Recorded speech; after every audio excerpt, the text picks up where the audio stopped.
The state of Kentucky is a leader in the pro-life movement, passing laws that are specific to saving life.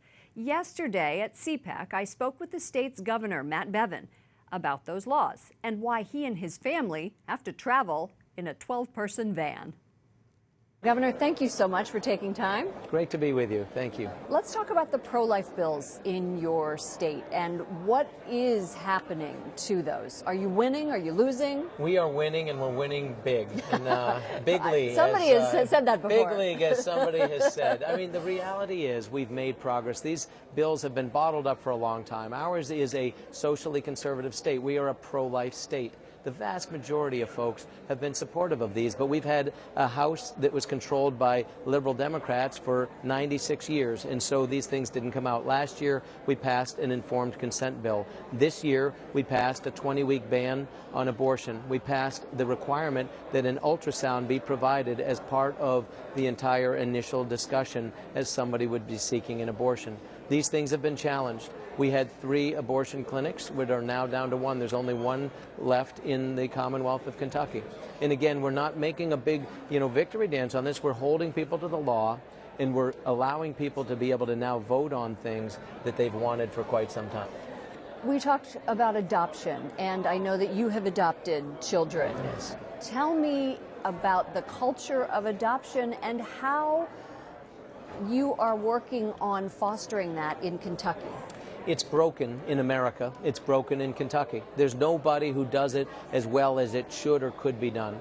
We did, in fact, adopt. 4 of my 9 children are adopted. We had 5, and then we adopted 1, and then learned of a sibling group of 3 who were together. The oldest was 10, and it was hard for them to find a home for them. And once you have 6 kids, really, what the heck is 6, what's 9, the what's the difference?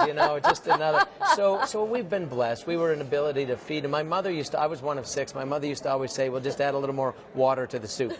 And so there's an element of that. We now drive a 12-passenger van, which is very uncool. But I told my wife, I don't know if we were ever cool, but if we were, it was probably 25 years ago. Yeah, it's long gone. So who are we kidding? Right. So as to your question, I mean, it is such an important, and for people in the faith community, those in the Catholic community, those in the Protestant community, people who genuinely care about children, this is our obligation to be our brother's keeper, to look out for the widow and the orphan and the people in prison. I mean, there's a lot of advocates, but I'll tell you, I'm trying to encourage adoption by modeling it and also making Kentucky an example to the nation of how to streamline the process for foster care and adopter. What I thought was interesting is that you had 5 children, and so you were told you couldn't adopt another one.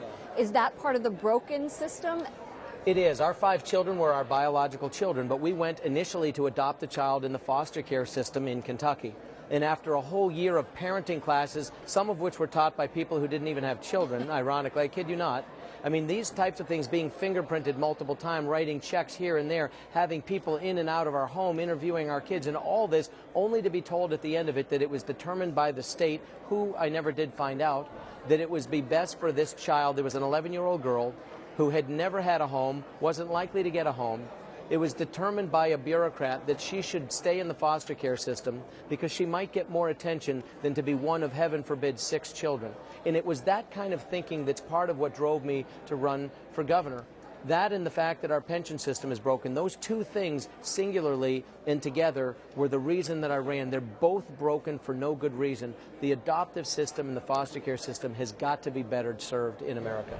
All right, thank you so much. Governor Matt Bevin of Kentucky. I hope this is the beginning of many conversations. I look forward to it. Thank you.